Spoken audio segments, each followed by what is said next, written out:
Hello, good morning! Welcome to Anythings! Breakfast time at may mga diners tayo dito. Yan. Pakita mo ang dalawang diners na magaganda at mga sexy pa.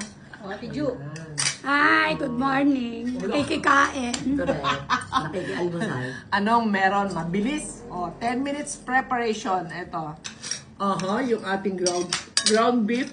So, alam niyo ba ito? Ang kwento nito ganito. Back to me. Ang kwento nito, tinan mo ha, magaling mag-recycle at mag-explore ang utak ko. Yan, yung giniling niya, bago giniling niya, yan yung mga tira-tira na mga steak. So, nakalagay sa isang container, naghalukay na naman ako, and then giniling namin sa processor. So, ayan na. Inilatag ko ngayon sa stainless kong kawali. At saka, nung medyo sangkutsado na siya, tinalbugan ko lang ng itlog, nilagyan ng konting cheese, kasi request ni Ate Jo, yun, Ate Jo, yan, ang may cheese. Ayan, so tinakpan ko at eto na. Eto na ang kinilabasan. Parang ang sarap-sarap kasi tostado. Sarap. Ay, oo nga, tostado. Sarap. Yun na. Tapos ito yung pakbet. Niluto ko kahapon. Pakbot. Siyempre, nakain ko na ito ang palaya dyan. May ang palaya pa ba? Nanananin.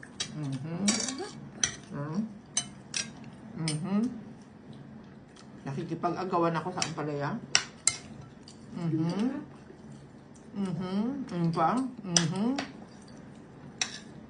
Yan. Okay. Kunaste. Sa kanila na yan. Akin ang ampalaya. Tapos, eto yung niluto ko kahapon na may dibas na bangos. No? At ngayon ko palang ipopost. Maya-maya ipopost ko yung kung paano ko siyang niluto. Ha? share ko sa inyo. Ganun lang, diskarte. May libas. Ayan o, libas o. Nakakuha tayo ng isang pirasong bangus.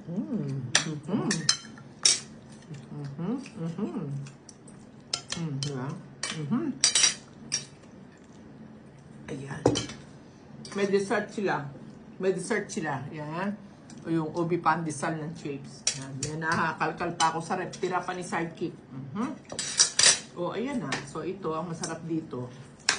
Yan. So, yung ibabalot mo, Ate Jo. Ate Jo, ganyan.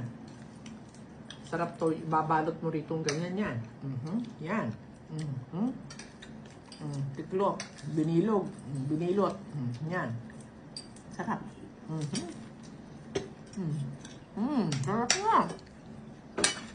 Ate Jo, gawin mo.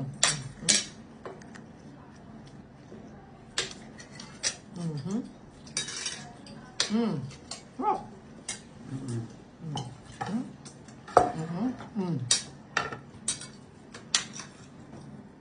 Ang tanong, bakit daw wala si Sidekick? Kasalubong ko doon, nagluluto ako. Pupunta lang muna sa apo niya. Apo muna. Eh kami, nakita na ni Apo doon sa court. So siya, ngayon palang bumaba. Adadalaw muna sa apo yan.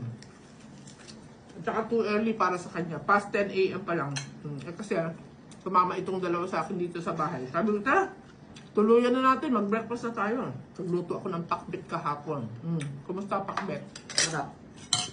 Sarap. Masarap.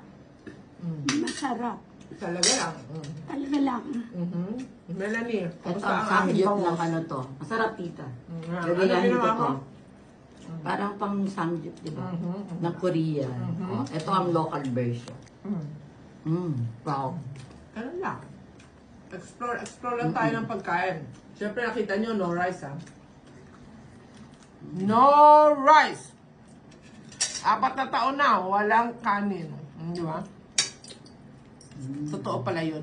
Pwede kang mabuhay ng walang kanin. Kaya sa akin, kanin is not life. Sorry ha. Sarap. Ampalaya is life for me. Back to ampalaya.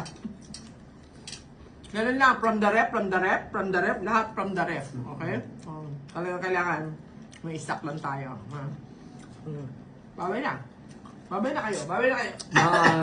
Bye. Ikakain na lang namin kayo. Kakain na lang kita dati. Bong, sorry, wala ka dito. Kain na kami at nang makafocus ako ng kain. No, tama na yung gandal. Mamaya naman ulit. Thank you. God bless.